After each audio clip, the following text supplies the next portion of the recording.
This is a bar. This is the bar in 2013. This is the bar in 2014. I expected this to be the bar in 2016, but this is actually the bar this year.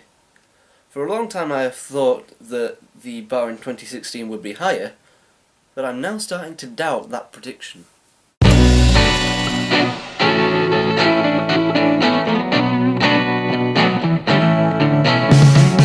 Although you may be subjected to an unexpected short cartoon at the beginning of the film, it is worth 4 minutes of thinking, wait a minute, what happened to Big Hero 6? Am I in the right screen? Before Big Hero 6 actually begins. Because once it does, you will never want to leave your seat. Ever. Not even when the movie's finished. Just live in the cinema.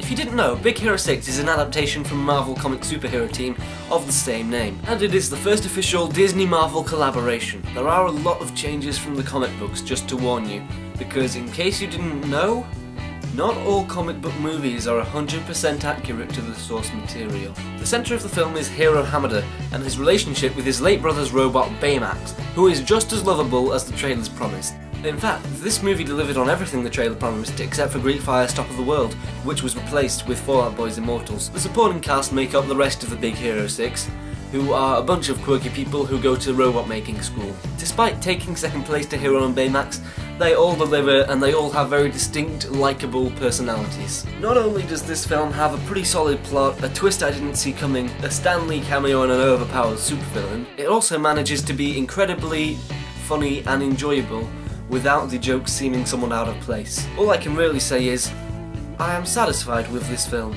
Now, Jurassic Park and Die Hard have always been the quality standard to which I hold all films. The days finally come where I can add another film that has as much quality as these.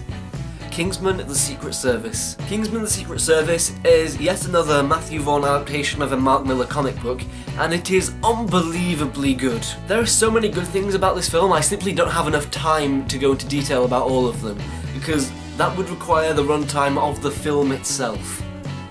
So instead I'll just list them all off. This film has Matthew Vaughn as a director, Michael Caine, Mark Strong, Samuel L. Jackson, a reinvented Colin Firth, a young male lead who is relatable and enjoyable all the way through the movie, self-awareness of its genre, breathtaking action sequences, brief yet brilliant appearances from Luke Skywalker from Star Wars and James Norrington from Pirates of the Caribbean, fresh and fantastic humour, a woman who slices people in half with her legs, and most importantly, a pug.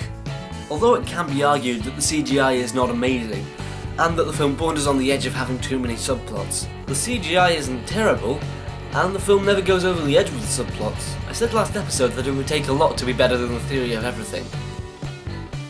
And I think Kingsman is. Pretty recently, 3 new trailers have arrived, one of which made the awful mistake of giving their film the wrong name. Fant 4 Stick. As if TAC 3N wasn't bad enough. The Fantastic Four teaser trailer has been released, giving us a glimpse into what's to come in the franchise reboot. Safe to say most gave it a lukewarm reception, and I reacted in the same way I did to Mordecai, with a resounding meh. It doesn't really show off a lot of the film, just a couple of fancy shots, the eponymous heroes using their powers, and even the powers were brief. Here's hoping it'll at least be better than the other two. The Game of Thrones Season 5's official trailer was leaked from an IMAX screening, and has since been officially released by the official Game of Thrones production team, and I officially don't know what's going on anymore. Not even these can help me. Much as I am looking forward to Season 5, I'm also dreading it because of how much it is going to veer away from the books, and yes, I know I'm one of those people. But when you see how closely Season 1 was to Book 1, and now Jaime and Bronn are in Dawn, and we're not even going to see the Iron Islands. What in 7 hells is happening to this show? Speaking of hell, Seth MacFarlane's gonna try and recover from the hell of a flop that was A Million Ways to Die in the West, with his upcoming Ted 2, the trailer for which has just been released. First Ted movie was funny and enjoyable, and I had a good time watching it. I'm hoping the sequel will at least be a semi-decent comedy. I'm worried it'll be 2 hours of stale jokes that are either too old or too forced. But to end things on a more optimistic note, the Heroes Reborn teaser has just emerged, and it definitely got me excited for the new series.